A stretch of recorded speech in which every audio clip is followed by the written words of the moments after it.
Hello and good afternoon, everyone. This is Joseph Patterson, the Money Doctor, President of the UIC. Today, I want to talk to us about the banking system, and in particular, I want to talk about the fact that government does not need to borrow at interest in order to fund its operations as government. Let me just test to see if you can hear me properly. Anybody out there, just make a signal to let me know if you can hear me clearly. Hi, Maria. Can you hear me clearly? Hello, Maria. Can you hear me? All right. I'm not sure if I can be heard. I have this new microphone here that I'm trying to see if it works before I get into all the details. But I'm not too sure. If you can hear me, could you just type a comment in the comment area to let me know that you can hear me? Anyone, please. So, as I was saying before, we're going to talk about the banking system and how it works. Good. Can you hear me very clearly, Devon? Is it very clear? Perfect. Good. Because this is my new mic. If you notice, I'm not using my headset. I was told by some people that it makes me look like I'm an alien. So I'm trying to use this new setup here and thing. But some of you might see in a post that I did on Facebook recently where I pointed out that the government does not need to borrow money from any private bank and pay interest in order to provide the services that we need. Yet, still, as you know, our government is in over $2 trillion in debt and growing. And recently, the finance minister came on television and was in the newspaper, I believe, noting that coming out of this COVID crisis, the government will be severely indebted and will therefore be seeking so called public private partnership in order to fund the government's operation. Well, first and foremost, the government should not be in a massive debt crisis as we are today, over $2 trillion. It's simply because it has chosen to follow a monetary system which has been designed to keep countries poor and indebted, particularly former colonial countries like Jamaica and Ghana, for example, and Barbados and Trinidad. In all these countries, which are former colonies, have gotten into the habit of borrowing monies from uh, so-called rich countries and spending these monies into their economy and then having huge debt burdens and interest costs to pay. The end result of all of that is that the country has to find huge amount of foreign exchange to pay back these debt. They also have to pay interest on these debt. And what this does, it sucks monies out of the economy and devalues the currency of the country and causes the situation where there's not enough money to pay teachers properly, to pay firemen properly, to pay police officers properly, and to pay for proper roads and schools and hospitals and all the other infrastructure needs that we have as a country. So supposing we didn't have to do that, suppose we actually did not have to borrow all these monies. Many people think that's impossible because over the years, they have gotten into our minds the idea that government cannot survive without borrowing. And you might recall over the 77 years that these two parties have been in power, they would go away to foreign countries and then they'll come back to Jamaica and they will tell you how successful they have been at raising funds from overseas. And they have a new debt agreement in place to place more debts on the heads of Jamaicans. But I want to tell you today that that is all a scam, and you did not have to pay, you did not have to borrow one single cent to run the country that we know as Jamaica.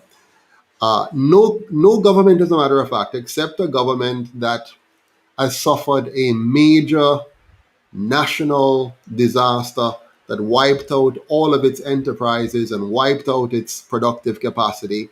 Only a country such as that would need to now borrow on the private market in order to fund its operation.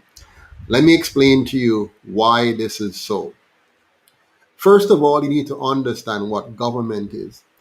Government is simply a service. Okay, so in any economy, what you have is buyers and sellers, right? You have uh, a seller of food, maybe, cabbage, banana, breadfruit, yam, ackee. So you have some people who plant stuff and they grow these things and they sell it to other people who do not have these things and have to buy it. You have another person who makes shoes. There's a shoemaker. So he goes out and he gets the material and he puts his shoes together and he sells the shoes to people who don't make shoes. The people who don't make shoes, they might be fishermen, they might be carpenters, they might be electricians, they might be nurses and doctors and lawyers. All of these different persons are producing things that are a part of their respective professions or trades. And what they're doing now is trading with each other. Now, if you didn't have government, what would happen is occasionally some of us would try to kill somebody else because they have a disagreement. You see many of that in Jamaica today.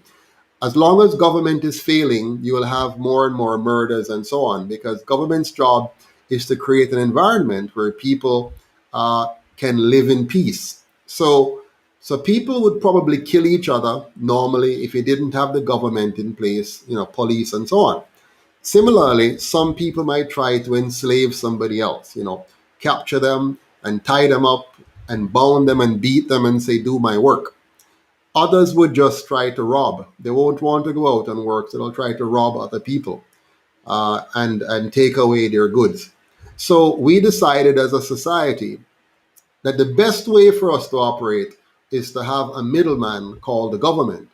And so this middleman is going to take a little bit of each of our resources. Okay? He's going to take a little bit from the carpenter, a little bit from the shoemaker, a little bit from the engineer. You get the picture. And that little bit of money that the government takes from each of us would now form the basis of the government's budget. The budget would be to make sure that we have a proper police service, to police the environment, to make sure people can go about their work and their entertainment and recreation and so on peacefully. They will have a justice system that they'll fund, and this justice system would ensure that if you and I have any disagreement, we can, go and appeal to the courts, and there's a process, a judicial process, that would help us to get through that and not have to kill each other. The government will also take some money from us so it can actually put in public roads, because you and I shouldn't own any public road. That must be owned in common because it's a public goods. And there's a difference between public goods and private goods. And so the government needs money in order to provide those public goods, the roads, the police, the street lights, the sidewalks, the public parks, the justice system. So where does that money come from? That money is supposed to come from the production of the people. So we, the people, produce, and the government takes a portion of our money to provide us with a valuable service, a very valuable service. And so if the government does its job properly, it will only take enough money from us in order to provide this valuable service called public service. Now, why would the government needs to borrow? Well, the government would have to borrow if it wants to provide a service or a product greater than the one that our production is able to pay for. Now, that's a serious thing. If the government wants to provide a product or a service that is greater than our productive capacity, what does that say about us? It says that we are not producing at the appropriate level. Now, let's say the government were to borrow that money anyway and spend it in order to provide us a product or a service that we currently are not at the level to provide uh, output, in order for the government to tax that output and use that taxation to give us the service we desire. What would happen if the government borrows this money? Well, they'll borrow this money and they'll spend it on, let's say, creating a railway station or a railway program from, say, Kingston to Montego Bay. Having done that, it's going to increase the business traffic between Kingston and Montego Bay because producers would be able to get their productions more swiftly from Kingston to Montego Bay. And that will increase economic activity and increase production and increase taxation, which will then be used to pay back that loan. So, very shortly thereafter, the loan should be extinguished. In the case of Jamaica, that's not what happens. Now, the more a country operates on effective economic principles, which I will explain to you in a bit, is the more taxation the country will be able to derive from the production. So let's say we only had 1.2 million people uh, 30 years ago working. The population increases, so now you have 1.5 million, or it increases further. You have 1.7 million working. As you keep increasing the population, the working population, you're increasing your GDP, which means if the government were to take, say, 10% of GDP or 20% of GDP every year, its tax intake is increasing in tandem with the population growth of the country, which in turns gives you the funding that you need to provide the services that the government requires at any given point in time, that the people require at any given point in time. Hello, Kevin. Hello, Chris. Hello, what's that now? Maxine. Nice to have you. I hope you're following and you can understand exactly what I'm saying. I'm trying to keep it very simple. I don't like to make economics complicated. I think somebody's asking what are the best resources for politics, money, and economics. Will the money doctor write a book? Kevron, well, if you insist, I may very well have to write a book, yeah?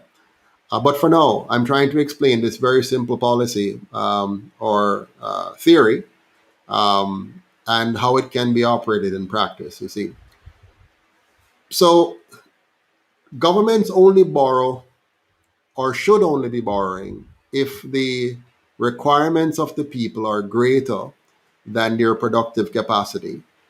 And then you must ask the question, why why do we want more than what we're able to produce? Now, the government will tell you that you are supposed to live within your means. So if you're only making, you know, $600,000 a year, you shouldn't actually try to live on $700,000 a year because it means you're going to have to borrow $100,000 to survive. In the same way, the government shouldn't really be trying to live on an amount greater than our GDP capacity. So now to my big statement that I made on Facebook that the government doesn't need to borrow a cent to provide the services that we require. Why is this so? Right now, Jamaica produces somewhere in the range of 600 to 700 billion dollars every year in revenue intake. Uh, the government takes approximately 40% of that intake to cover government services. Bear in mind that the government services that it's funding are highly inefficient. Uh, Most of the spending in government is about 50% greater than it needs to be because we're extremely inefficient. It's largely a kind of nepotism. It's a form of political patronage where we give positions to persons because of their political associations. We don't necessarily have highly competent and qualified persons doing what we're asking them to do. And in most instances, all we're doing is taking money from taxpayers and borrowing money from overseas and from private banks and spending it on a very, very large and bulky government that is not very effective in just about any area that you want to measure government on. So the truth is, if the government were to focus on tax revenues only and design its budget and the services around those tax revenues only, it would not need to borrow a single cent. I think somebody is saying, call it scammers, plain and simple. Now, they the key thing to understand now is the way the banking system actually operates.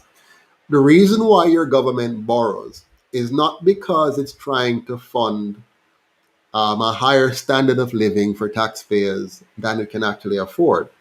The government borrows because it is party to an international monetary system which is designed to ensure that governments borrow money from private enterprise, from private interest, from a banking cartel, instead of simply printing and using its own money normally. It's still printing money, but it doesn't print the money directly and uses it. It prints the money through a mechanism that allows the money to be borrowed from private enterprise. Now, watch me.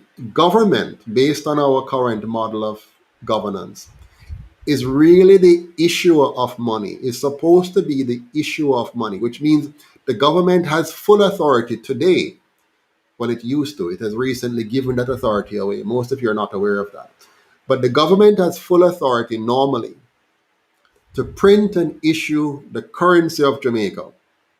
It doesn't need to go through a third party and say, I'm going to borrow this money into existence. Because when it does that, what it has done is to create a situation where the big private banks are also creating fictitious money, okay, through what is called fractional reserve lending, which is a little bit complicated, which I'm not going to get into.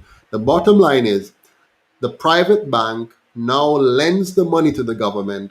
The government spends this money into the public, but has to pay back the private bank the principal, and it has to pay back the private bank an interest. Why? That's totally unnecessary. All the government had to do, that same amount of money which it has borrowed from the private banks, right? It could have simply printed that money and used it to pay the bills it wanted to pay, and now it would simply owe that money back to itself.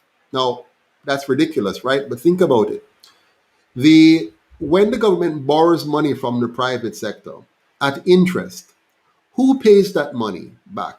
The people. You and I, the consumers, the citizens, we are going to have to pay taxes to pay that money back.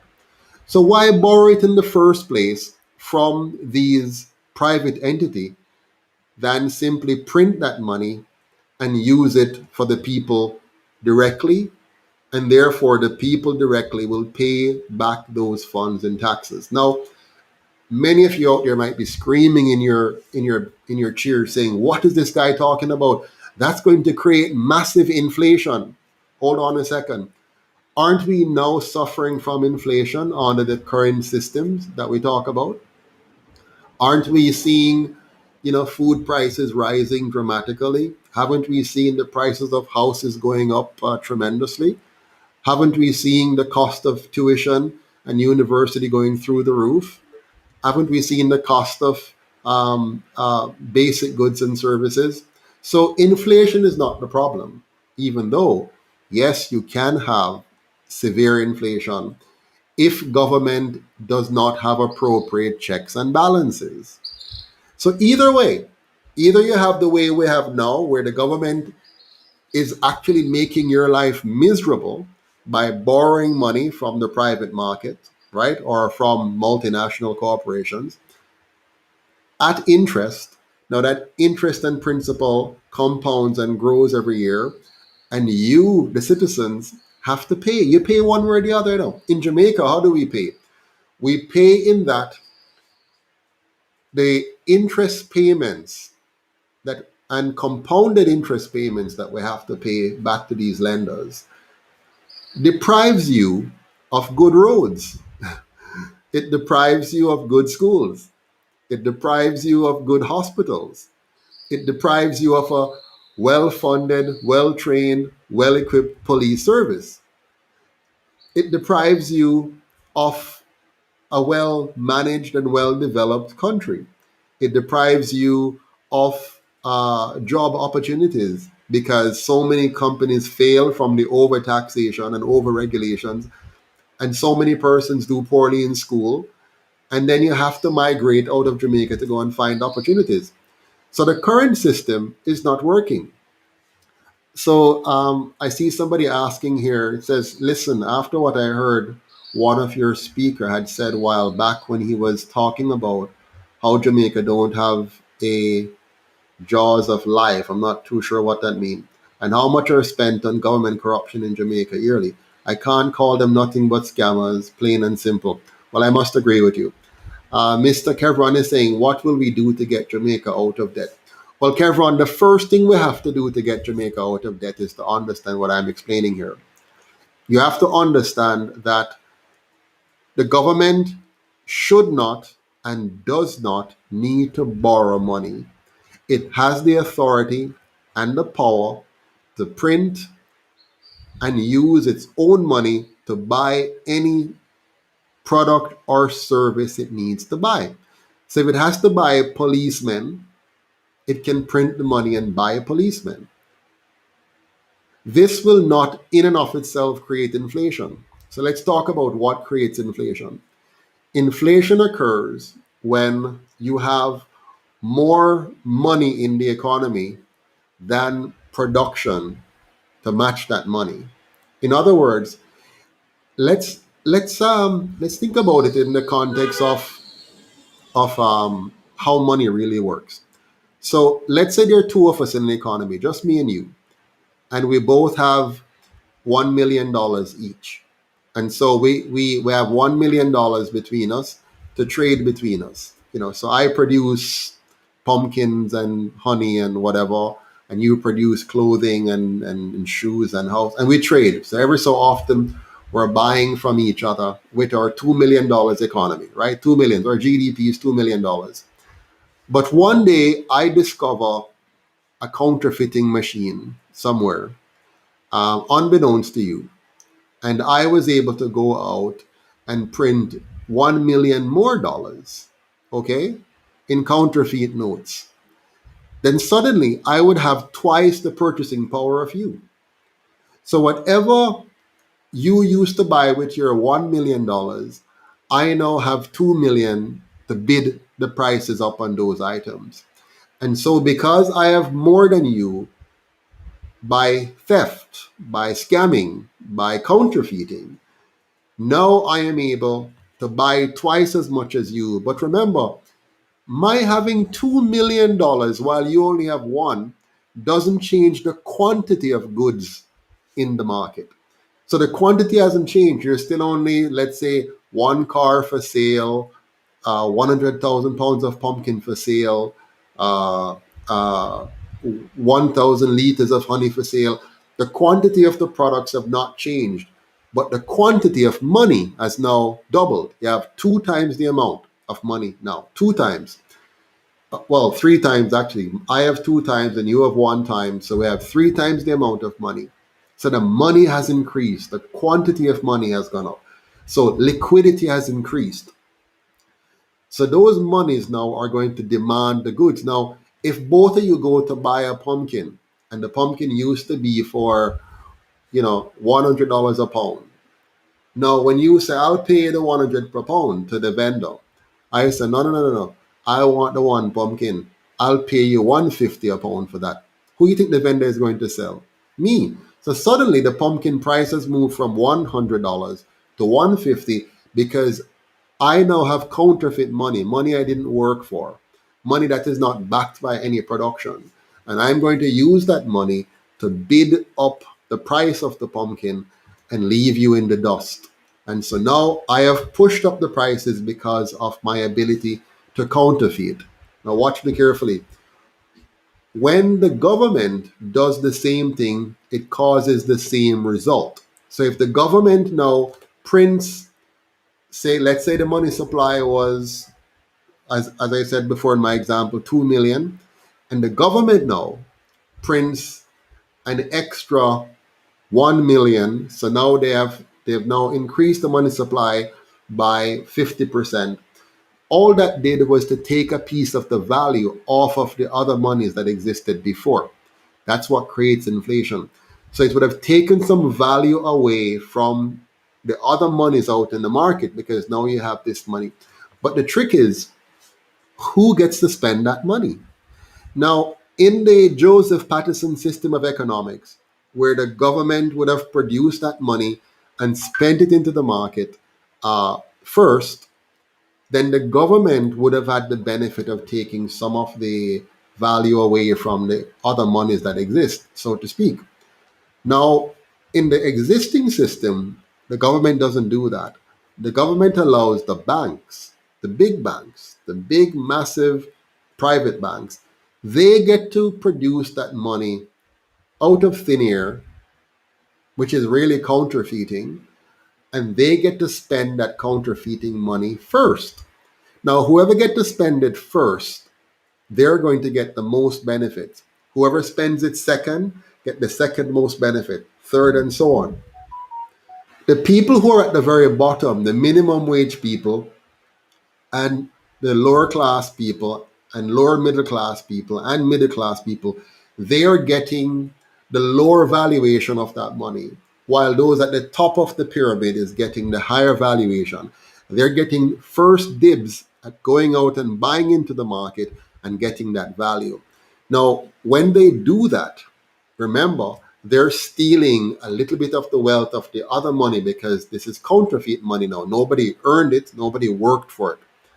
But worse than that, this banking cartel that gets first dibs at this money, they're also going to get interest on that money. Can you imagine? Just imagine how rich you would be today if somebody came along and gave you $1 million US that you didn't work for, you didn't earn it, you did nothing at all, you did nothing to earn it, you simply got it. Here's a million US, and you were to lend that money right away to, say, the government or many other persons, and you're able to get interest on money that you didn't earn. Now, of course, you're going to be very wealthy. Now, that's what's happening. Those at the top of the pyramid, those in the banking cartel system who are getting first dibs at this money, they're getting filthy rich because they're lending this money to your government. But it's money they didn't earn. How did they get this money? They got this money because your government gave up its right to be the producer of its own money and distributor of its own money. It gave up that right to the banking system by borrowing from the bank and allowing the bank, through what they call fractional reserve system, to produce this fake counterfeit money and then lend it to the government at interest. And then the government then spends that money into the economy, stealing a portion of your wealth by devaluing your money and then further taxing you to pay back the principal of this counterfeit money and taxing you to pay back the interest of this counterfeit money. Now, do you see why so many of us are poor? If you understand this little game, this little trick that is going on, you'd see why so many people cannot make it. No matter how hard they try, they can't make it because they don't understand the game, and they're not going to be at the top of the pyramid to get this first dibs at this counterfeit money. So, what I am advocating and what the UIC advocates is to extricate Jamaica from that system. Take Jamaica out of that system altogether. Lock it off. And by the way, Cuba is not in that system. Cuba has never been a part of that monetary system since the 1960s when it became a, a communist country, and they were blocked by the embargo of the U.S. And so Cuba has not been able to participate in the IMF program, and therefore they have had to survive without being a part of that system. So if you want to know if any country can survive, yes, it's proven you can survive without being a part of that monetary system. Jamaica has been a part of that monetary system, and as a result, we have paid a heavy price for it. I see somebody writing here. He says, this is a simple explanation. If the economics is so simple all along, why so called intellectuals make it so hard to understand? Why the jargons? Why the push for Marxism at universities? Very good question again, Kevron. They make everything complicated in order to trick you. Every time somebody wants to trick you, whether it's a salesman or a politician or a teacher or a friend, they make the subject complicated. There's Economics is a most simple subject. It's not as complicated as they have made it out to be. It's very, very simple. Money is very simple. Money must have two characteristics for it to be real money. One, it must be a medium of exchange that we popularly accept. So we're all willing to trade it with each other, right? Uh, because it represents value. You can use it to represent value. $1 for this item, $2 for that item, $5 for this item. So it's an easy method of communicating value. The second part of money, which is really very critical. Now, this is key. This is very, very key. Real money retains its value. What does that mean? It means that if you earn $1 today, and that $1 can buy a certain number of things. And I have a number of people here on the call who might want to jump in. I'm going to just accept them all here right now. So welcome everyone. I'm explaining that money must have a key characteristic, which is retaining its value. So if you have $100 today in 2021, 50 years from now, that $100 should be able to buy the same quantity and quality of products in the future. That's when you have real money. If it's fake money, then it won't be able to do that. Every year, the value of that money is going to decrease because it's fake money. Okay? Let me pause here and welcome Devon. Welcome to the show. How are you doing, Hey, sir? hey, Joseph, I'm doing good. How are you doing? Not bad at all. Did you have a question or a comment you want to make on our topic today? Oh yeah, one of our viewers mentioned the jaws of life. So I wanted to let you know that we were having a conversation on UIC Liberty TV about fire trucks and the cost of fire trucks, the cost of jaws of life. Yes. It was surrounding why is it that the Jamaican government doesn't give our health services the tools that they need to save lives. So that's what that comment was about. Okay. I follow. Yeah. I follow. Got it. I see Maria. Maria is on, and Camille is on. Do you ladies want to say anything? Did you have a question or a comment? All right. So they're here to keep my company. No problem. So So what I was explaining earlier on is this old business of the government choosing to borrow money from multinational organizations and from private banks and even from individuals by virtue of what they call bonds and so on and treasury bills. Those are all a scamming scheme, and it's all a game, right? It's all a game to trick the people.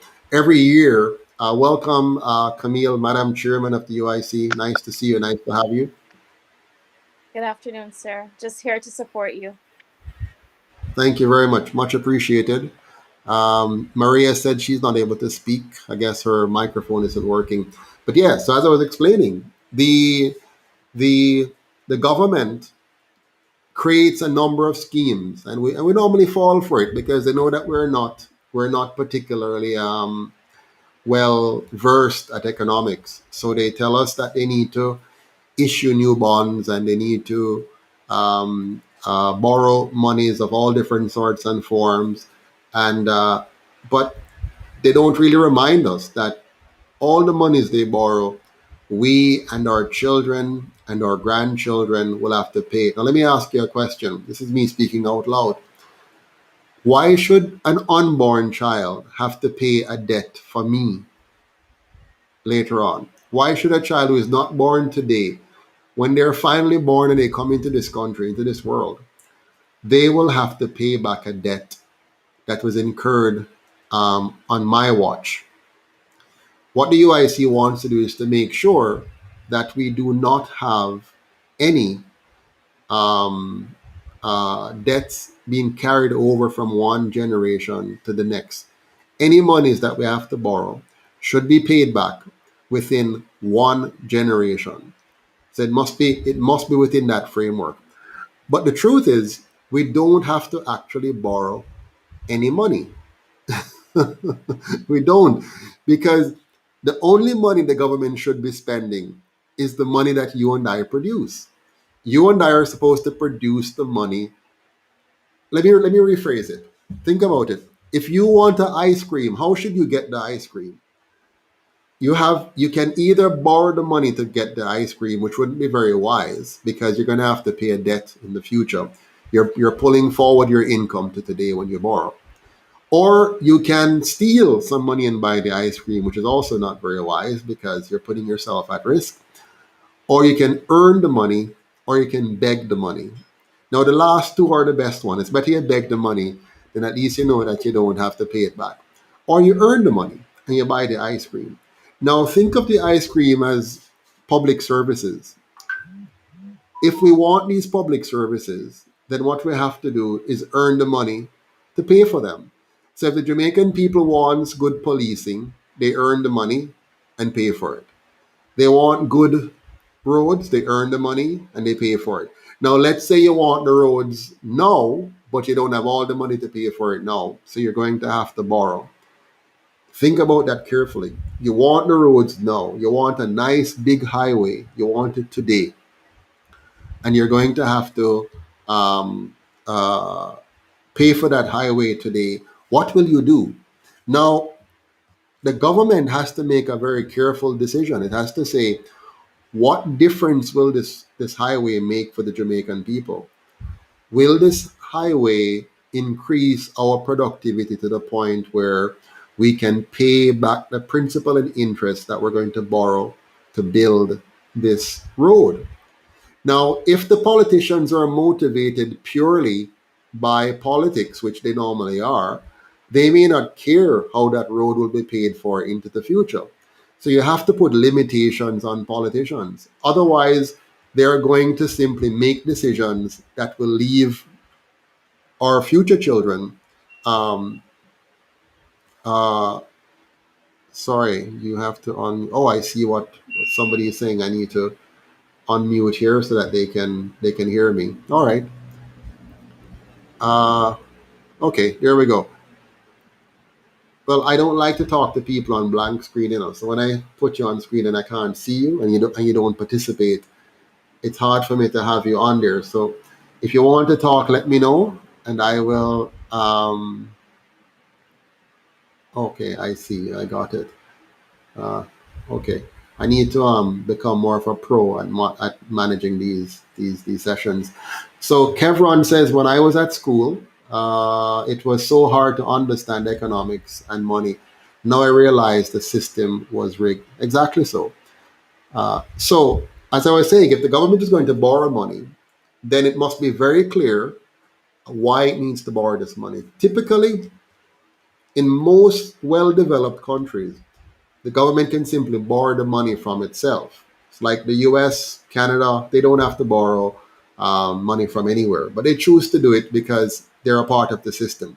Let's take, for example, the U.S. The reason why the U.S. borrows so much money is because the U.S. is the reserve currency of the world. In 1944, uh, a new world order was organized after World War One, ended 44-45, and the new world order said we're going to use the U.S. dollar as the primary uh, dollar of settlement.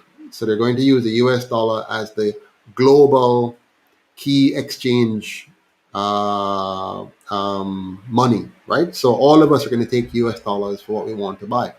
So if Jamaica wants to buy something from Britain, they would buy US dollars and buy the thing from Britain. If Britain wants to buy something from Germany, they would buy US dollars and pay for the something from Germany. So the US dollar became the primary currency of reserve, and that was agreed to. That was something that the powers that be came together and agreed that the US dollar would become the the exchange currency. We call it the reserve currency. So every country would hold US reserves. Now, why was this? Well, the US dollar was supposed to be backed by gold. So the US dollar was to be, for every dollar of US dollar you have out there, you should have a certain amount of gold in the vaults in the US. And so the dollars would be backed the by gold. Now, gold, because it is a valuable commodity and it exists in a limited quantity, and could not just be created out of thin air, then it created a limit on the money supply and ensure that production of gold matched the amount of dollars. Now, the U.S. having this global reserve status position began to abuse that by printing more money than it had gold reserves. So let's say it had, 1,000 pieces of gold backing the amount of dollars. It decided, nobody's going to check really. So what I'm going to try to do, they're going to now print some extra money and and use that money to buy things in the world, which was counterfeiting, right? That was now trickery because the rules that was in place, the US decided to violate those rules. So the US committed fraud. The US committed a crime. Now, of course, because the US was the dominant superpower and carried the gun, uh, nobody could lock them up.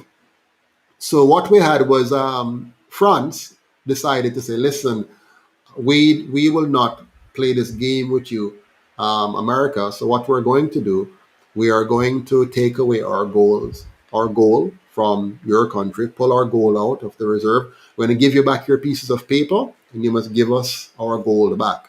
And other countries started to say similar, maybe that's a good idea. We should do this too.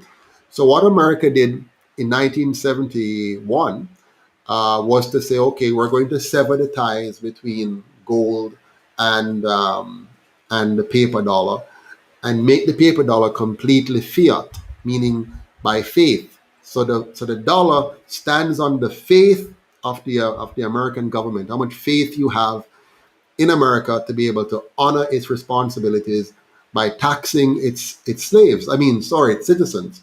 So it will be able to tax its citizens to pay this money in the future. So don't worry, you can trust the American government.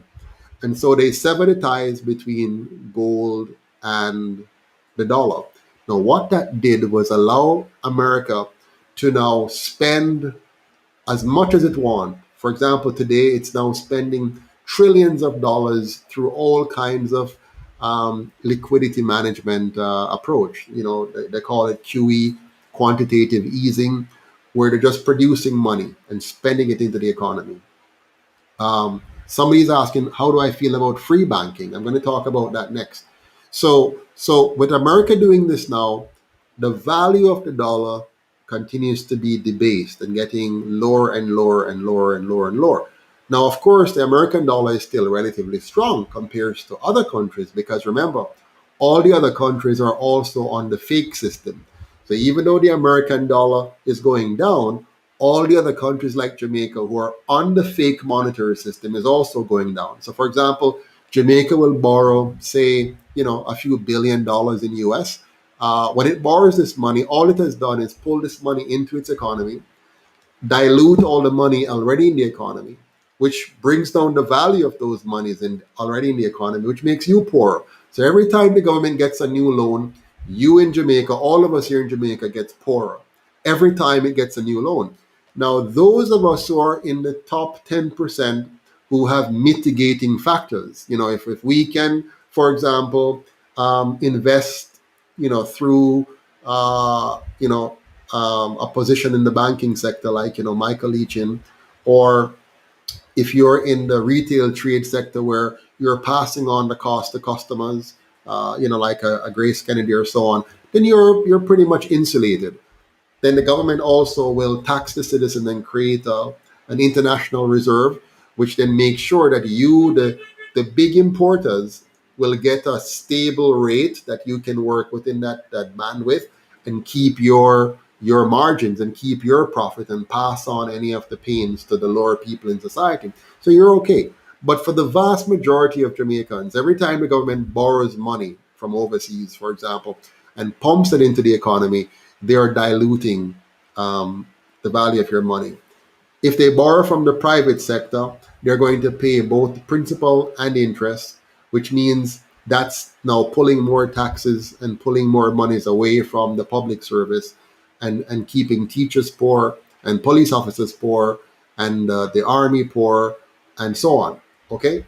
So this is really quite a game that they're playing, and it's working very well because the government also controls the schools. So they make sure the school doesn't teach you in a way that you understand economics and understand money. Because the moment you understand economics and understand money, you will vote no. You'll say, no, we don't want this. You'll understand the problem, you'll vote them out, and then you will elect somebody like the UIC, that's going to do the right thing. But they know as long as they keep you ignorant, then of course they have nothing to worry about.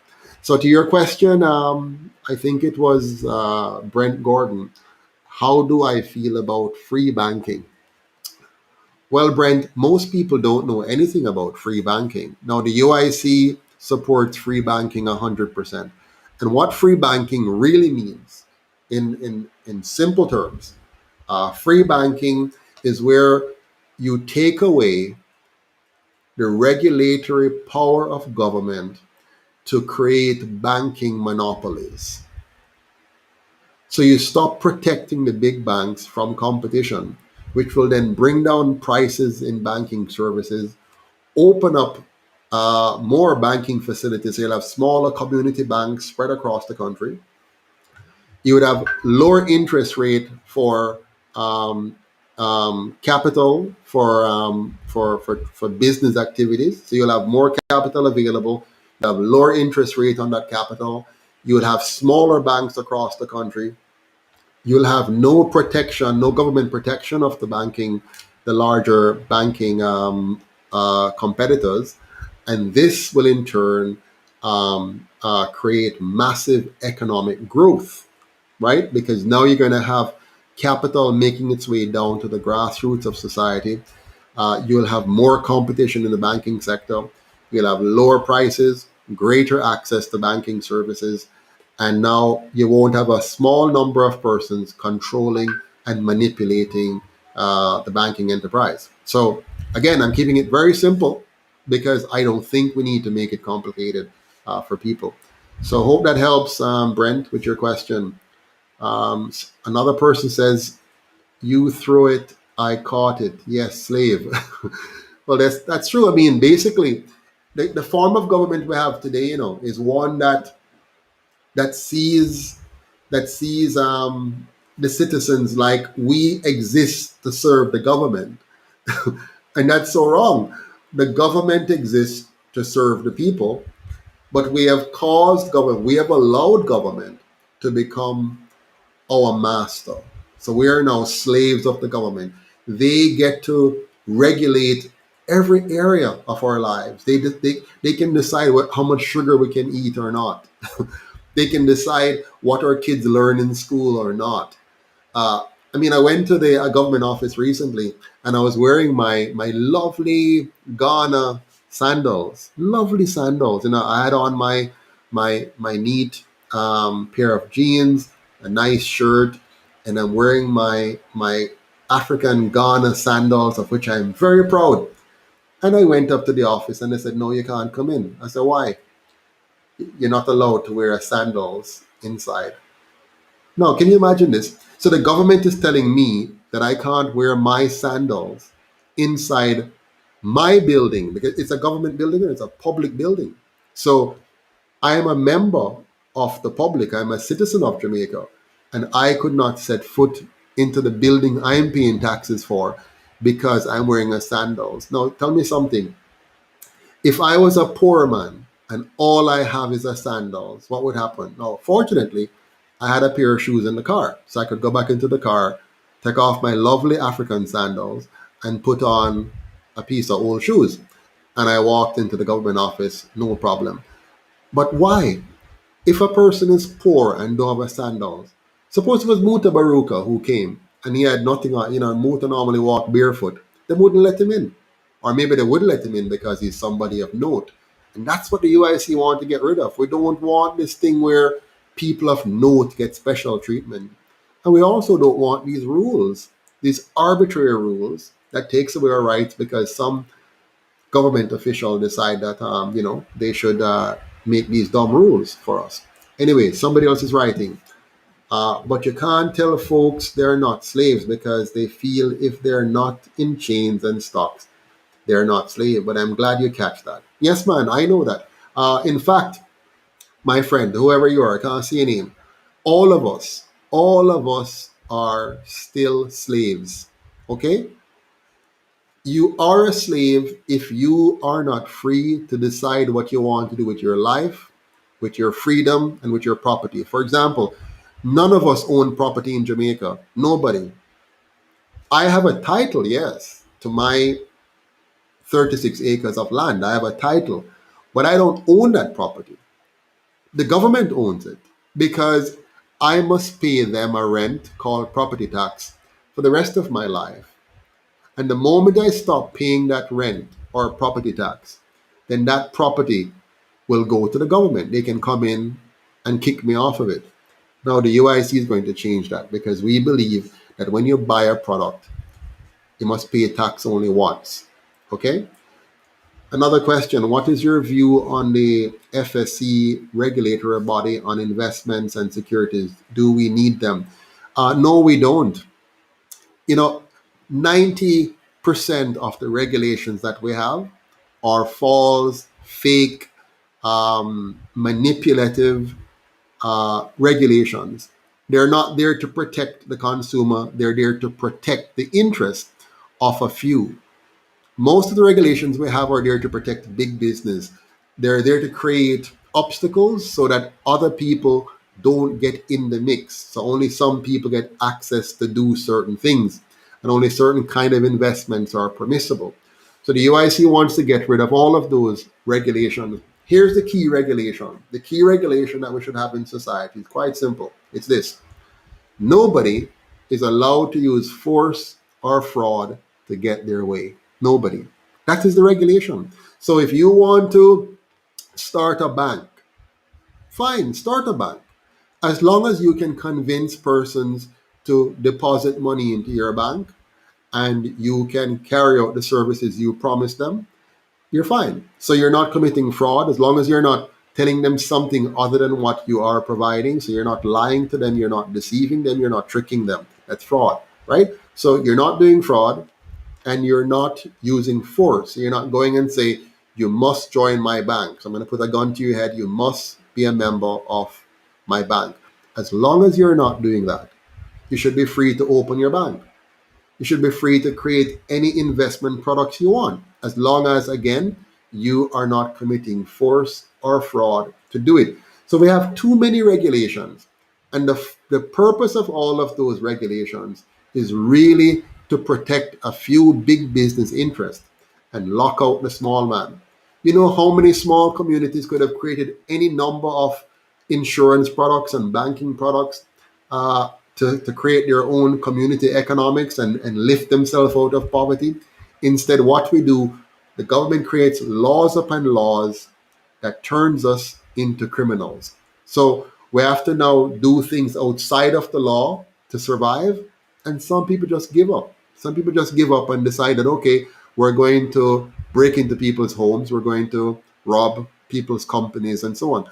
But if we get rid of all of those unnecessary laws and unnecessary regulations and focus on the basic law, first of all, the law is this: you are free to do whatever you want with your life, with your liberty, and your property, so long as you're not using force or fraud to infringe on another person's life, another person's liberty, or another person's property. That is the law of liberty. That's the basic foundation on which you build a great nation. And the UIC is going to build such a nation because we're going to give people back their rights and their freedom to innovate, to create, to produce, and to be the best that they can possibly be. The person here says, so true, but people have not learned that yet because even Mr. Biden come dangling these stimulus. People don't understand the agenda behind. Yeah, they don't realize that Mr. Biden is simply selling them a bag of goods. All he's doing is destroying the American economy in the interest of the big banks, and the people of America will pay for it dearly in due course. They're going to pay for it. All right, next one. Because they shun the very evidence of people of color. Okay. Maxine Henry says that irks because the government cannot say how your sandals affect safety. They would they would let Muta in because he would put them on blast. Yes. They also have rules, Maxine, about a lady wearing a dress. She might wear a what do you call it now? A blouse, and the arm is cut out, and she wears her blouse to go into the government. Come on, seriously, think about it. We live in a hot country, and they would like to have us walk around in jacket and tie like idiots. We live in a tropical country, so it should be okay for a woman or a man to wear a sleeveless shirt into a government building. Nothing is wrong with that because this is the country we live in. In fact, it would make sense for all of us walking around if we wanted to be wearing shorts and sandals, except of course if we're working in an area that requires you to have on a safety boots or a safety hat or a other form of safety garbs because of the kind of job you're doing. But in the general flow of things, I walk around in my shorts. I have on my nice cotton shorts and my cotton shirt, and I am cool, and I wear my sandals because I want to be cool. I am living in Jamaica. I'm not living in Iceland or in Greenland or in Canada or in some other cold country. I'm here in this beautiful, wonderful tropical country. So I want to wear my shorts and I want to wear my sleeveless shirt if I want, because I am Jamaican and I'm living in Jamaica, where that is a more appropriate attire. This our little African friends used to walk around naked for the most part. Why put on big coat and all them kind of stuff there? And I'm sure the men enjoy to see the ladies naked too. But me, just kidding. But you never know. But the bottom line is we need to get rid of all of these rules which don't make any sense, and allow our people to live and breathe and grow and succeed. Yes. What do we have here now? So true. This is why people don't get me because I am not the one who run with the masses. Another person says, well, Mr. Oh, I kind of missed that. Let me see if I can get back to that one. Uh, okay. Whoops. All right. I kind of just messed up a while ago, guys, because I am trying to see some of your comments. How does the plantocratic style economic regulations affect the average Jamaican? Kevin is asking that question. Boy, Kevin, why don't you come on the program and explain that to us? Explain what you mean by plantocratic style of economic regulations. I think I was talking about that earlier in terms of I call it the master slave system, Kevin. It's a system where we have masters and we have slaves. And the way our politicians operate today, it's like they're the masters and we're the slave. They like to control us. You see what the prime minister is doing right now. This COVID thing. If a UIC government was in authority, this thing solved long time, because for one, we would not be dictating anything. Our job as government is to inform you, to make sure you're properly informed as to what we know, what the facts are, what we don't know, what we're still trying to find out, and then to give you access to the resources that you need to make good decisions for yourself. And so we wouldn't have much of the problems we're having now. Our schools would not be closed, I can tell you that. Nobody would be in curfew, I can tell you that. What you will have is people who are sick would stay home when they're sick. uh, People would take precautions to avoid contaminating others. But it would not be because of draconian government mandates. It would be because we have an intelligent and informed population. Right now, what we have is a population where the vast majority of us are not even properly educated. We can't even reason properly from cause to effect because the government has taken over our lives and managed even our education to the point of destruction. Don't well, somebody says here, don't get me started on that because you have a cult out there. Tell men and women what they can and can't wear because it's not right in God's eyes. Wow, yeah, I think God should be a personal matter. Eh? If I think, I might be a Muslim or a Christian or an Hindu or a Buddhist or whatever, or I might be an atheist, it doesn't matter. That's my decision to make, and we should not cloud politics and religion. We must separate the two of them. Okay, politics is about the entire public affair. Religion is a personal matter. What you believe. If you believe that a Messiah is coming back to take you to heaven, that's fine. If you believe that when you die you turn into a cockroach or come back as a lizard, that's fine. If you believe in Muhammad or Buddha, that's fine, or Krishna, that's fine. I don't care about your religion. That's for you to care about. What I care about is that you do not get the chance to force your religion on anybody else. You can share, you can invite, you can encourage, you can seek to influence, but you cannot use force. So the UIC is about stopping the use of force by government or by private individuals. You must have the freedom to choose what is best for you. And we believe an economy that is built on that principle is a far stronger economy. It's a safer economy. It's an economy that will bring out the best in people if you get to choose what is best for you, as opposed to having any government or politician or dictator saying, what they think is best for you and mandating it. Kevron is asking, was Cash Plus really bad? Because I do not trust JLP version of events. If the government was against, I am inclined to think it was not so bad. Well, Kevron, I don't know the absolute details of Cash Plus, but I do know that the way we have government today, a government can destroy a good thing by simply telling the population it is bad. For example, in a Cash Plus situation, I don't know the details if it was really good or bad, but let's say it was good.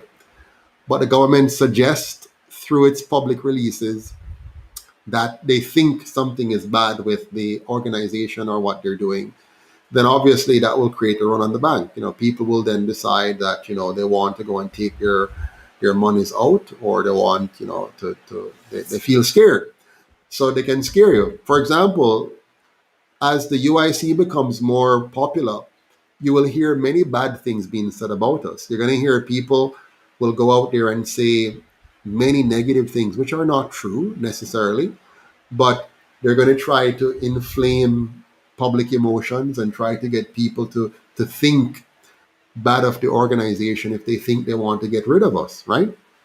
Already, they have conspired apparently to block us from the usual media outlets. So you don't see us on TV, you don't hear us on radio here in Jamaica, because we're not a factor. You know, We are a registered political party in Jamaica. The UIC is fully and legally registered, but we are not consulted by the Gleaner, by the Observer, by TVJ, by CVM. We're not consulted on anything of public importance. So you might have a problem in the Auditor General's department. You will not hear a word in the public media from the UIC. Not because we don't have something to say, but rather because the powers that be have decided that we should not have a say. They will not carry us on air so that the Jamaican people can hear what the UIC has to say. So if you have a George Wright situation, you will not hear the UIC's position. If you have a COVID situation, you will not hear the UIC's position. If you have a serious economic or a crime problem somewhere, somehow, you will not hear the UIC's position because CVM, TVJ, RJR, the Observer, the Gleaner, and all the other major media outlets do not wish for you, the Jamaican people, home and abroad, to hear from the UIC because they don't want this kind of thing to take hold. They don't want Jamaicans to know the truth about the fact that the government does not need to borrow at interest in order to fund the government. They don't want you to know that because if you know that, you'll ask, then why we owe $2 trillion? Why is the government borrowing more and more money from all over the place to fund all kind of things? Why are they doing this? Which is only going to make your economic life worse.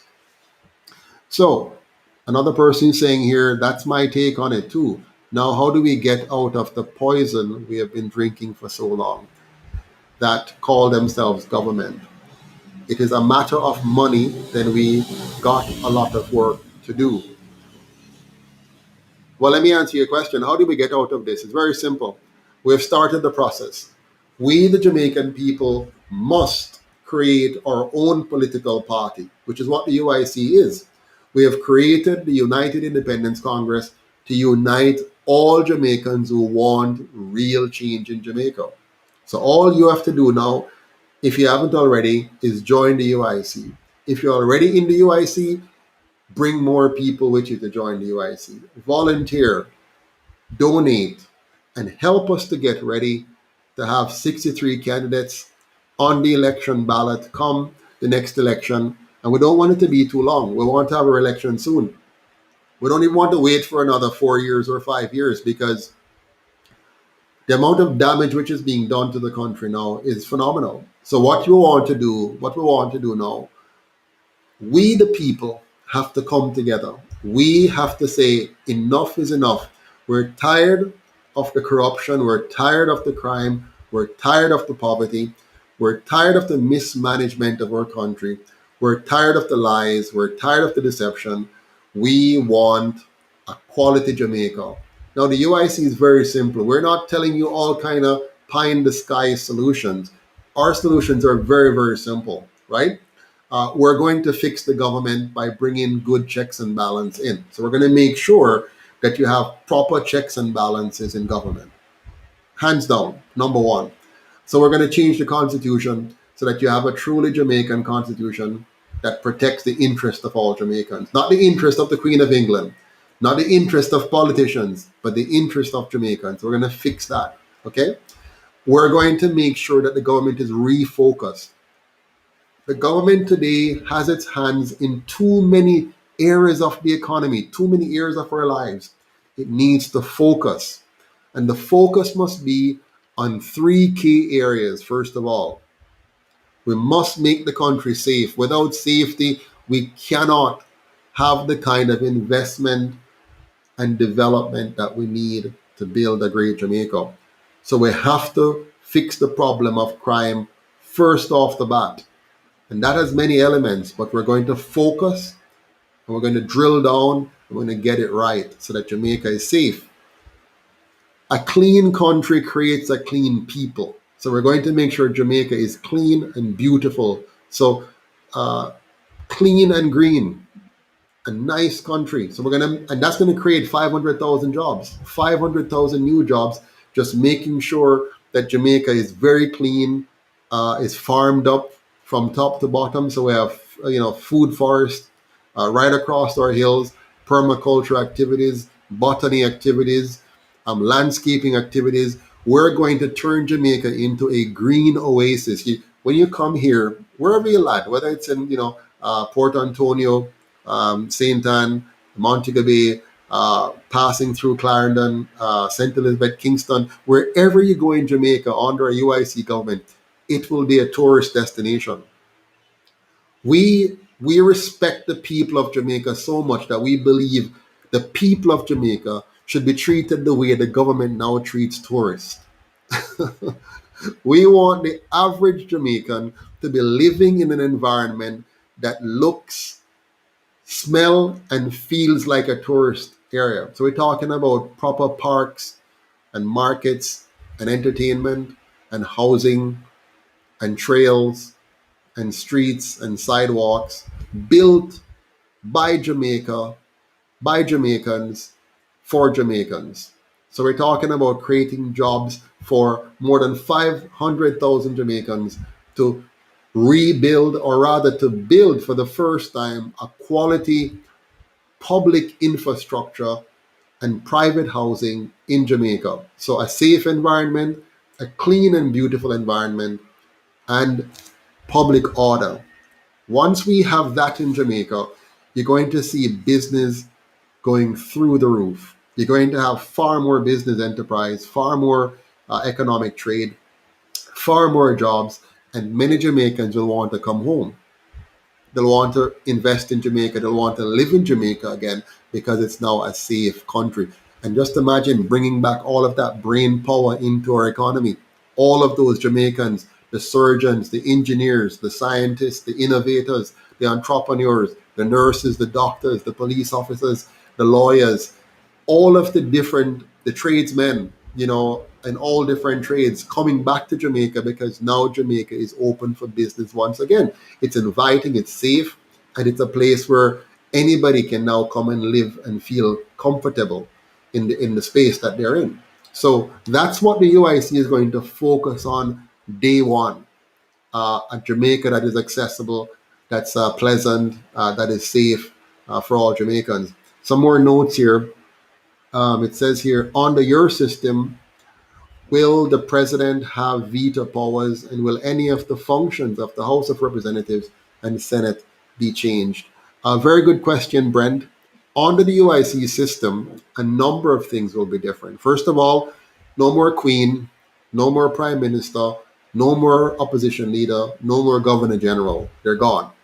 You're going to have an elected president, which is elected by the people of Jamaica nationally.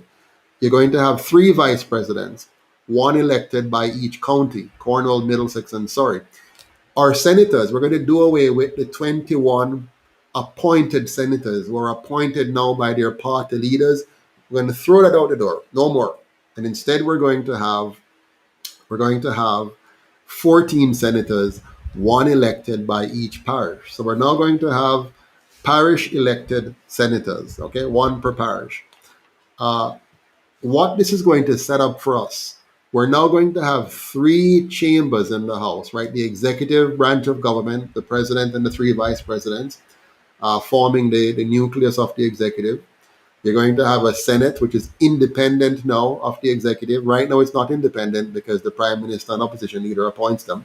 We're going to separate that out so that the senators are independent and elected by their parish to look out for the best interest of their parish. We're going to have the MPs being elected by their local constituents as they are now, except that the MPs must live in the constituency. They too will be independent. Beyond that is the fact that now our campaign financing will be public. So we're not going to have any more private financing of campaigns. We're going to have public financing only. So that means even the poorest of person can run for office once they qualify. And there'll be strict qualification rules. So once you qualify and you're able to run, You will all get the same access to radio, television, newspaper, town halls, debates. The same identical access for all candidates. And so now the people will be picking based on content and no longer the who have the most money and who is the most popular by virtue of being able to do dazzling things. Instead, it's going to be based on content. So when I shift the narrative from politics as usual to now issues, from party to the issues. Okay, so I hope that answers your question. Another person says, so true. Instead of them treating Jamaicans like aliens, yeah, in their own country. So yeah, we're going to change all of that. Uh, Another point here made is that regulations that negatively affects the majority poor with high business incorporation, yes, and licensing fees, business red tape, no tax incentives for small Black Jamaica owned businesses, and of course, FinSAC. Absolutely. So we're going to remove all the red tape, Kevin.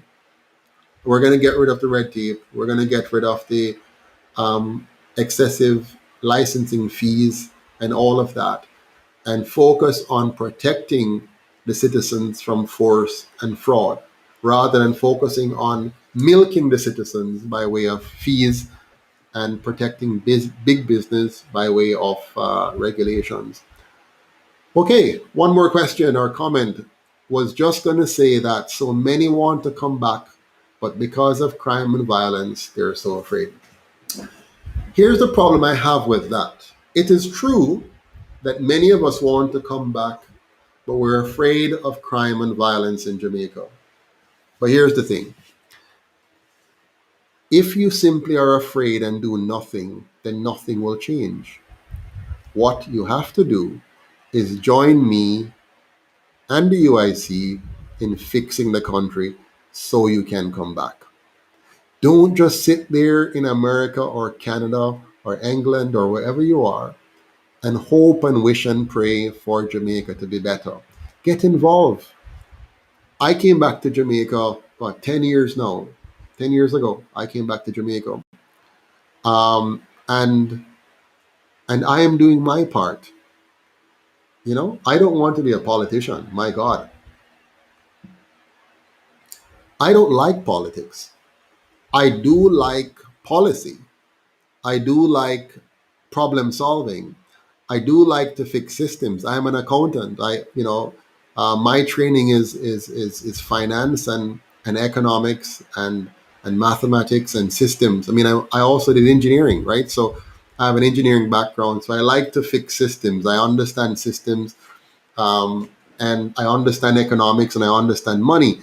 So I love policy. I want to put in good policies and good systems. But I hate politics. I don't like what politics is, all of the stuff that we have to do to try to win people over, and the way things are right now where people are expecting you to give them stuff and whatever, and they're not prepared to really work for what they want and so on. I don't like that. I don't want to be a part of that. But I realize that if I don't do anything, if I don't do anything, then it might only get worse. I want to live in my country. I want to live on my farm. I want to enjoy the tropical environment. I want to enjoy my country. I want to feel safe. I want to be a part of the ecosystem. I want to build Jamaica. I want to help with that. And so I know that I have to do my part. Now, I've done probably more than my part. I mean, I've been at this now for quite a few years. I mean, sometimes I get people writing me and say, boy, Joseph, it's a long time you're doing this thing, and you don't even reach nowhere. They don't say that sometimes, right? Because they believe that things happen overnight, that you just get up and bam. Now, sometimes it does happen overnight. If you have a benefactor, you have somebody with a whole heap of money. But then guess what? You're probably getting more of the same. Like if I had a rich donor, somebody very, very filthy rich, and give me, millions of dollars to run our campaign and do whatever, maybe you might not even, we might be worse off. Maybe they have a worse plan for Jamaica than the one that we're currently in.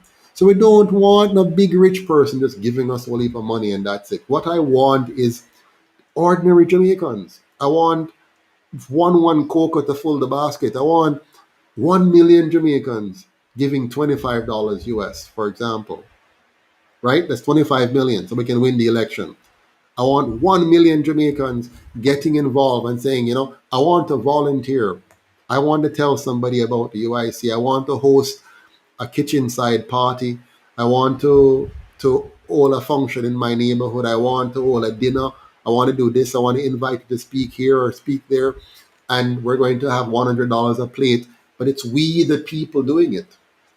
Yeah, we, not some rich dude coming along and just putting in a big money and win the election and then we control the government. And then guess what? It's more of the same. We don't want more of the same. What we want is a brand new Jamaica, a Jamaica that reflects the values that we all wanted it to reflect: a safe Jamaica, a caring Jamaica, a loving Jamaica, a peaceful Jamaica, a healthy Jamaica, a Jamaica that is clean and well manicured and well cared for.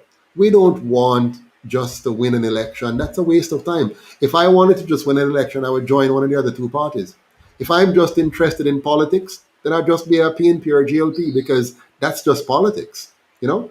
And you just win and then you do whatever you want to do for the next 5 years and then you try to win the next election. We don't want that. We want a complete revolution of Jamaica, meaning when you see Jamaica 5 years, 10 years, 15 years, 20 years after the UIC is finished, its mandate, it's a brand new country where, my gosh, the roads are so well maintained. You have sidewalks to walk on, you have bike lanes where necessary. Come on, you know, we have our children being very smart, like really smart kids, being trained properly. Yeah. Somebody said we must decide to take individual and collective responsibility to make Jamaica the place we want to live. Yes, we must. So I want all of you to become individually responsible and join the UIC and let us become collectively responsible. Somebody says, "Oh no, sir, I am not and will not let nobody stop me from coming back. I just have to possession myself the way I am comfortable with." Absolutely. Yes. When I was coming back to Jamaica in back in 2011, it was, I had to plan it out, carefully. My wife, my kids, and I, and we came back here, and it was challenging, especially for my wife and the children, especially the children, because the children, they were all born overseas, eh? So for them, you know, Jamaica was a bit of a shocker. They've seen it on vacation, but when you're on vacation, it's a little bit different. You just kind of you go in all these nice fancy places, but now they were here to live, and they had to figure out how to engage. I remember my youngest daughter, she couldn't understand the language because of how the kids, her age, spoke. They didn't really speak English normally. They spoke Patois. While she grew up where she didn't really hear a lot of Patois in the house, so she's 100% English. My eldest daughter, on the other hand, she was fascinated by the culture from very early, and so she had spent a lot of time trying to learn and understand the ways of our people, and so she fit into it much better. So it was quite an interesting transition, but I got the into the flow very quickly, and within about 3 months, I was back to normal as my good old Jamaican self again. But I still remembered what I've learned overseas, and brought those skills and competences to the table here as well. But it was quite an experience. Question here or comment: how we got here took generations of an education curriculum given to us by the colonizers that enslaved our ancestors, and the influence of the church is not is I guess you're saying will not change overnight. No, it won't. But I have a lot of hope. Kevin. I, I have seen how Jamaicans change when they go overseas, literally almost overnight. You see a Jamaican coming from the country here on farm work, and him dropping a Canada. And my gosh, you see the transformation. Behavior changes very quickly because the system changed, right? He's in a different system. And so I believe with the UIC bringing this new system to Jamaica, system of accountability, a new system of liberation, even just the way that we are going to communicate with the people will bring a big difference. When we strip away all of the draconian regulations and all of the wrong ideas, when we reintroduce Marcus Garvey, not as a tokenism, not as a political prop, but really introduce Garveyism back to our people so they understand the brilliance of the man, the brilliance of the mind, the great contribution he made to humanity when he liberated African Americans and tried to help Jamaica and was kicked out of Jamaica for the most part by the political leadership. Uh, when we get Jamaicans again to understand the mind and mission of Garvey, to liberate our people from the inside out, from the mind out. When we get that transformation going and Jamaicans can see their heroes, their national heroes, in a different light, when they understand what Nani truly accomplished as the first female army general in Jamaica. They don't teach her like that in school, They teach her like a little Obia woman, They don't let us understand the significance of Nani and the qualities of Nani. Just imagine a woman at a time in a man's world, right? A young woman, because she was a young woman at the time.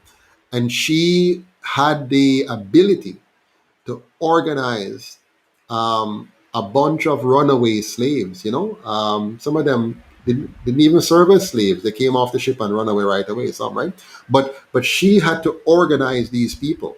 They spoke different languages, right? Different African languages, and she had to pull them together. And she's leading an army of untrained soldiers. I mean, not trained in the art of the usual warfare of the Europeans. And she had to organize them, and she was so successful. She and her fellow teammates so successful in defeating the Spanish and the British, to the extent that they had to say, "Listen, let's enter a treaty here because we can't continue this." So she was the first Army General of Jamaica, female Army General, and she was very, very successful at doing this. Another point here, I see what you mean, and I, being a single person, can't just do it overnight. And all I see so far is people who can't wait to leave Jamaica, or Jamaicans here who don't want to go back to Jamaica. So, like I say, I'm trying to do things in a way where I'm able to. Yeah, man, and do feel free to reach out to me if you need some advice on how to plan your return to Jamaica. It must be planned carefully because the risks of failure are also high, right? I mean, you have to look at what you're going to do to earn an income here, and what kind of market exists for what you have to offer, and then you have to come with a little reserve, and you have to be careful of family members and friends because they'll help you to extinguish your reserves very fast. So you have to be careful on that. But it's worth coming back, especially if you have some good quality skills you can bring to the market here, because we have a very highly unskilled population here. Most of our skilled people have left Jamaica, unfortunately, and so we have an excess of low skilled people, and a great deficit of high skilled people. So we need to really, balance that gap very soon if we want to rebuild our country. So a part of the UIC mission will be to make it very easy for Jamaicans to return. So we're going to take away all the impediments for you to return to Jamaica, and we're going to make special arrangements to facilitate your smooth transition back to Jamaica when we're elected. So the UIC is really going to be the best friend of those of you who are in the diaspora because we want you to have voting rights, and not just the right to vote, but the right to vote from a distance. So if you're overseas, you should be able to vote from overseas. Here we now have electronic, opportunities now, so it shouldn't be difficult to properly register anytime throughout the year, be validated, and then become a part of the voting population, and also a part of the tax-paying population as well. Welcome, Ming Hutchinson, present. Good to see you.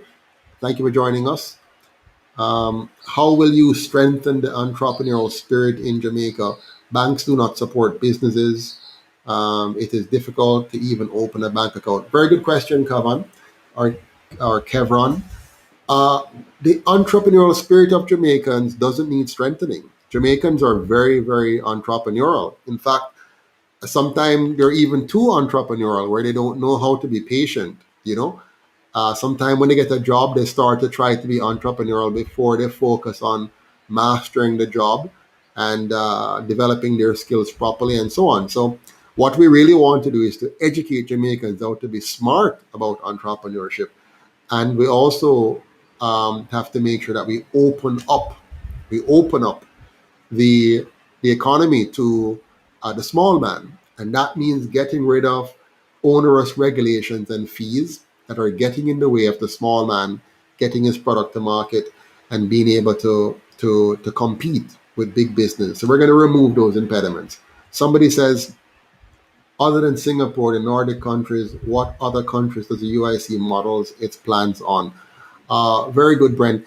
Well, we don't really model our plans on any country per se. We look at every country possible. I've been to Ghana. I've looked at their system. I've gone and been a part of the Ghanaian culture. I lived in a home where I see everything up front. I have gone to China. I've gone to Myanmar. I have gone to Germany, France, the Netherlands, of course, the UK, Canada, US, the typical countries there, and Cuba. And so I've seen a lot, and the UIC tries to learn from everybody. We really do like what happened in Singapore, because Singapore got independence around the same time as us, 1965. We got it in 1962. Singapore was a little bit poorer than us in 1965, and within 25 years became a first world country, even though they were a former colony of England. So we can learn a lot from them because we shared a lot of similarity uh, at the start, and they were more disadvantaged than us, and at the same time seem to have achieved a lot more than us in a shorter period of time. So I've studied them carefully to understand that. And what I see, what Singapore did, which is really key, the first thing that they fought against in government was corruption. So Lee Kuan Yew made sure that they killed corruption at the seedling stage. They killed it at the very seedling stage. So corruption was no longer a big factor. Uh, Next to corruption, they focused on safety, making sure that Singapore was a safe place to live, to retire, to do business. Right. So safety.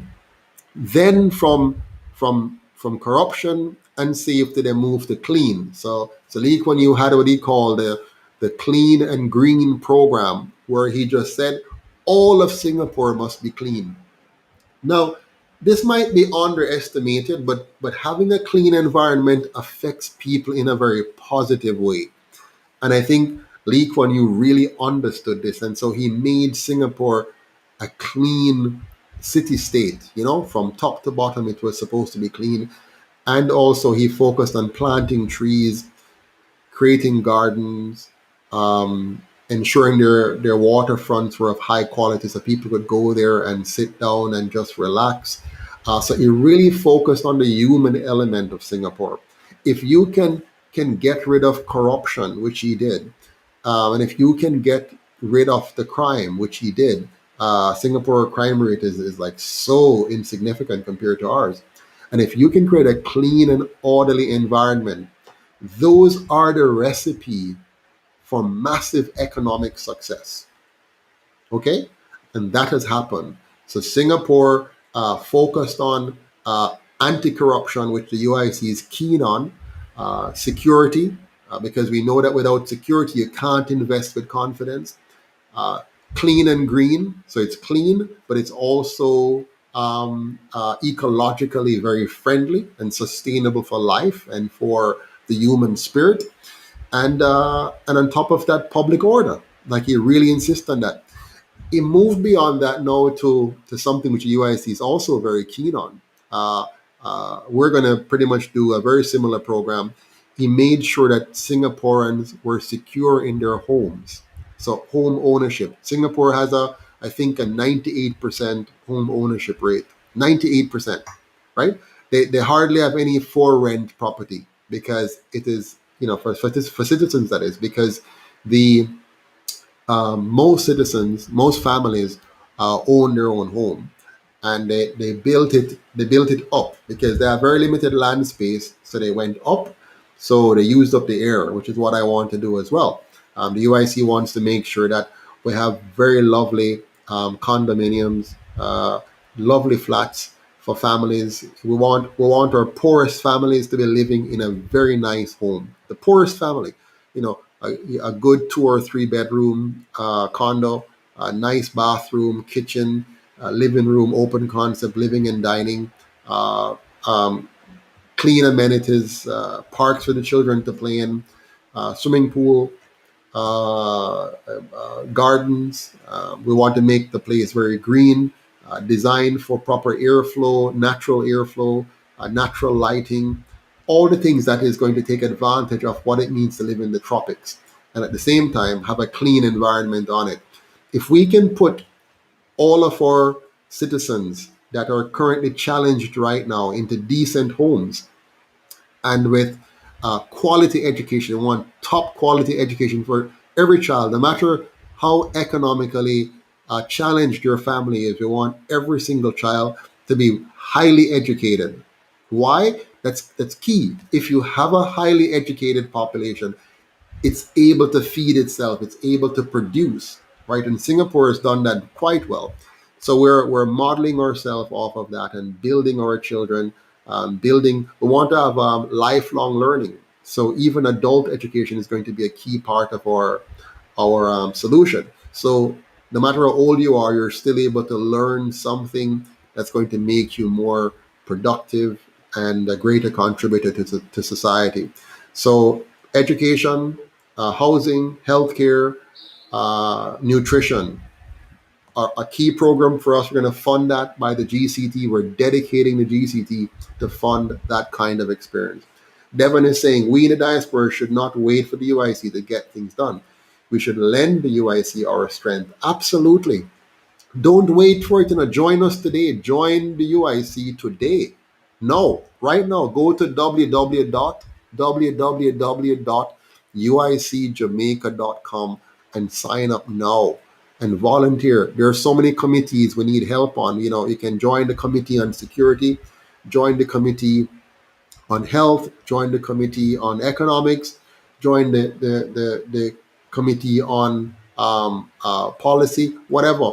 Join us and get involved. This is a Jamaica project, right? We're not just another political party, because the UIC, when we're finished, there'll be no need for the UIC. We're moving away from partisan politics. We're going to change the system so parties become irrelevant. And what is relevant are the issues.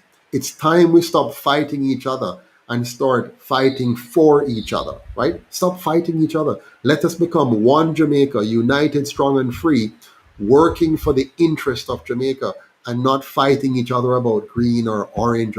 No, man. If you're a JLP, leave the JLP now and say, I am Jamaican. If you're a PNP, leave the PNP now and say, I am Jamaican.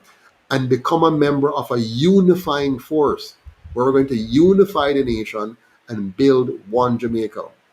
Somebody says, oh God, I do know and understand about family and friends, what they can do so far. Only find one female who has returned and are willing to help me, as I say everybody else want to run, and others who don't want to come back. Understood. Don't give up, my dear. Devon says there's an entrepreneur on every corner of the island. Absolutely. We are an entrepreneurial people. We don't need nobody to tell us to be entrepreneurial. What we need is a government that actually does what it's supposed to do. That's what we need. A government that actually does what it is supposed to do. And that is to keep us safe, to keep our country clean, and to make sure there's public order. We need our government to protect the life, the liberty, and the properties of every Jamaican equally. If our government does that and use our tax dollars efficiently so we get value for money, Jamaica will be the best place in the world to live. Unfortunately, the two parties, after 77 years, have proven that this is not where they want to take Jamaica. So we have to take back our country. We, the Jamaican people, have to take back Jamaica from them, fix up Jamaica, and run it the way it should run. Kevron says, how will you get rid of criminals' affiliations with politicians and garrison communities? Boy, Kevron, you're asking all the $1 million questions today. The first thing we're going to do, Kevron, to fix the crime problem is first of all get elected. If tomorrow morning the Jamaican people elects the UIC, there are 63 seats in the House of Parliament. If with your help, all Jamaicans in the diaspora, many Jamaicans in the diaspora and in here in Jamaica, if we come together and elect 33 or more UIC candidates so that we form the government, that alone will already begin to put a massive dent in the crime problem because you would have elected for the first time a political party which has never had any associations with criminals. Okay? So, first of all, you're now electing a group of politicians. Well, we're not politicians, but by definitions we are, but in reality we're not because we are not trying to be politicians. But you would have elected a group of men and women, patriots, who have never been associated with criminals and politics in Jamaica. That's number one. Number two, you would have elected a political movement and party which is committed to changing the very system and fabric of governance in Jamaica. So we're going to be creating a Jamaica that is very different, right? So remember, we're taking out of politics big money with our 100% publicly funded campaign financing. Remember, we're getting rid of the all-powerful Prime Minister's office and instead creating proper checks and balances with an independent elected Senate, an independent executive branch with three vice presidents independently elected in their counties. Uh, we are now having the the executive branch nominating subject matter experts to be ministers of government, which are not senators or MPs. Those subject matter experts who are ministers of government will be nominated by the executive, vetted publicly by the Senate, and voted in or out by the House of Representatives.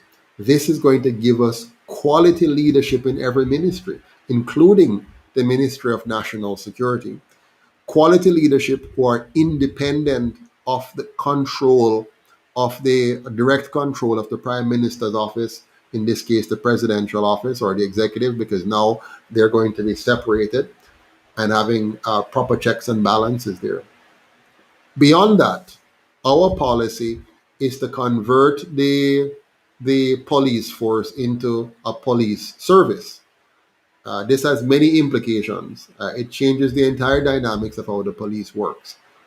Beyond that, we're going to have a Truth and Reconciliation Commission, which is again going to create an opportunity for many who are now in crime to actually surrender and seek amnesty by telling us the truth so that we can solve many crimes and we can get to the bottom of many of the things that caused crimes and move them into a rehabilitation program and then create a fresh new slate for Jamaica. So, a number of steps.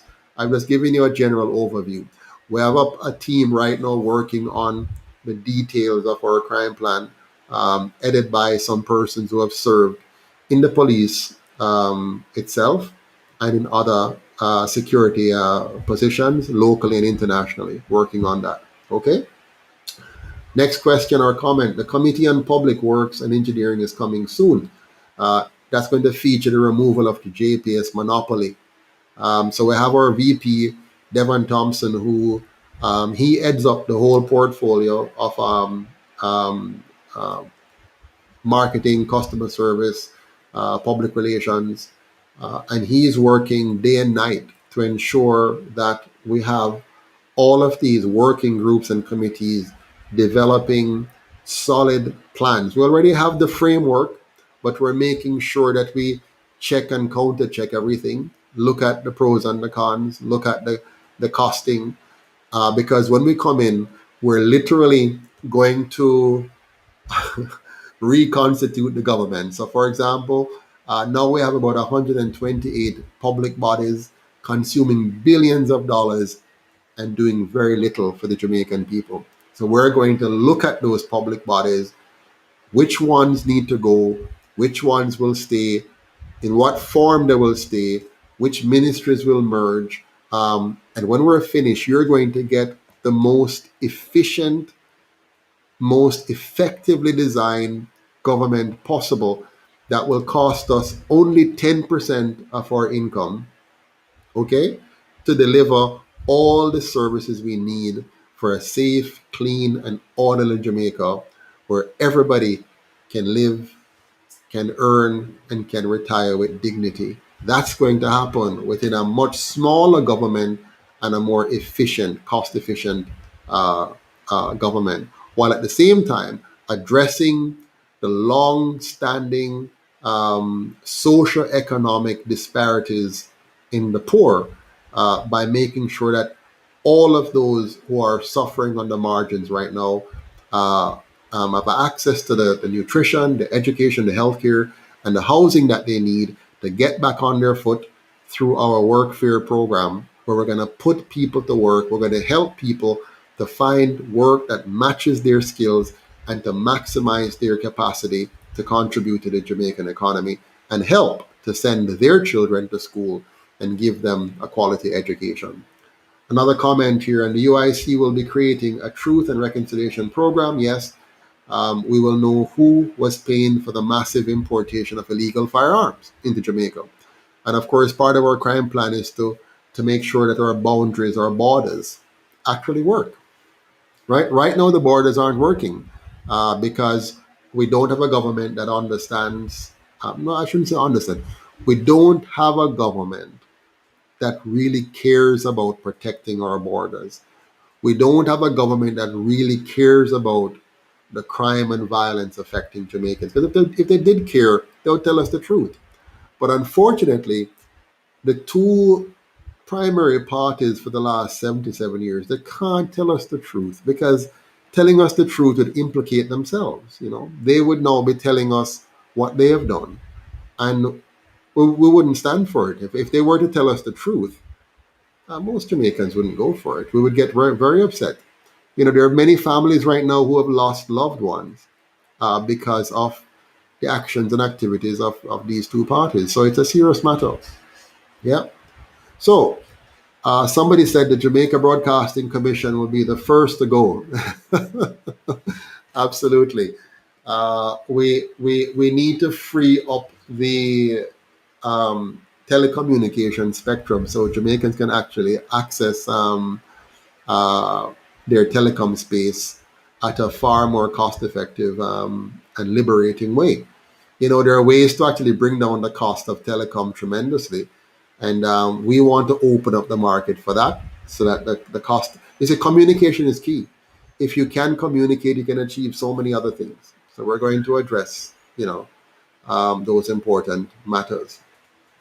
Well, let me say thank you again to all of you who joined us today on this little chat. The main thrust of the talk was about the banking system and the need for us to not continue to borrow, allow government to borrow at interest.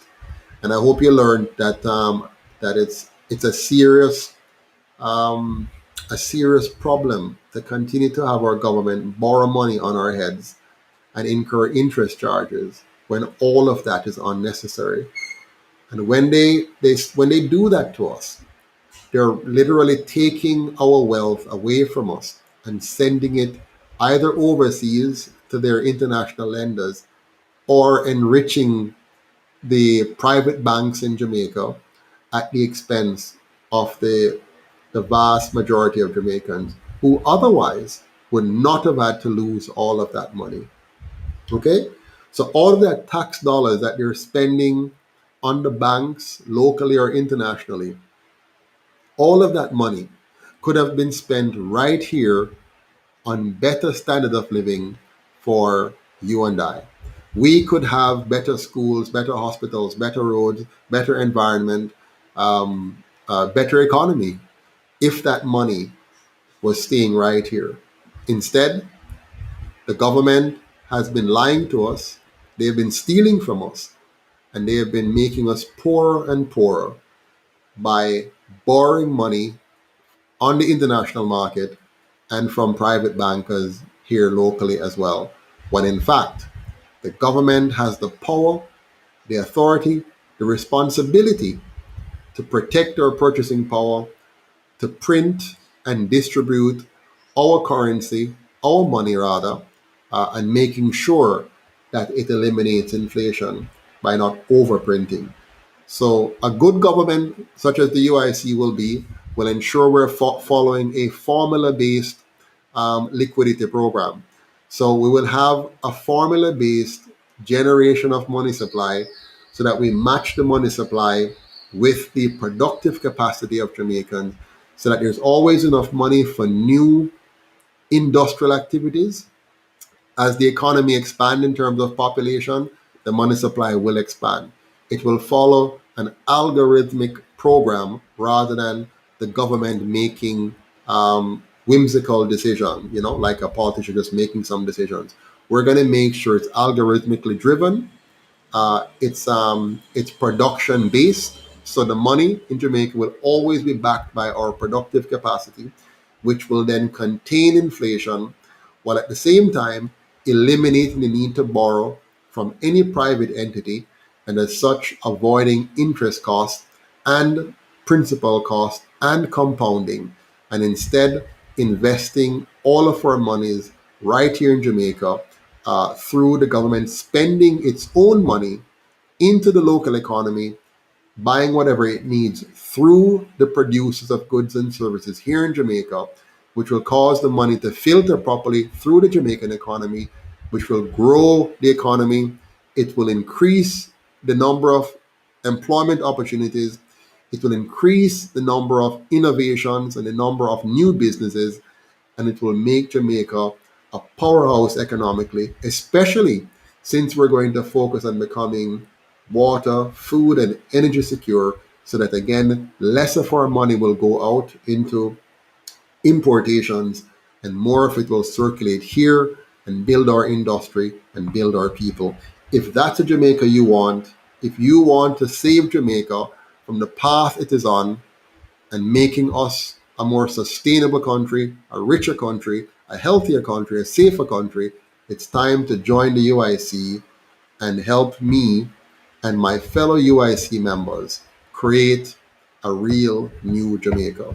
So thank you for all you have done. And please stay tuned for the next episode on The Money Doctor on UIC Liberty TV. Until we speak again, God bless and happy Sunday. Take care.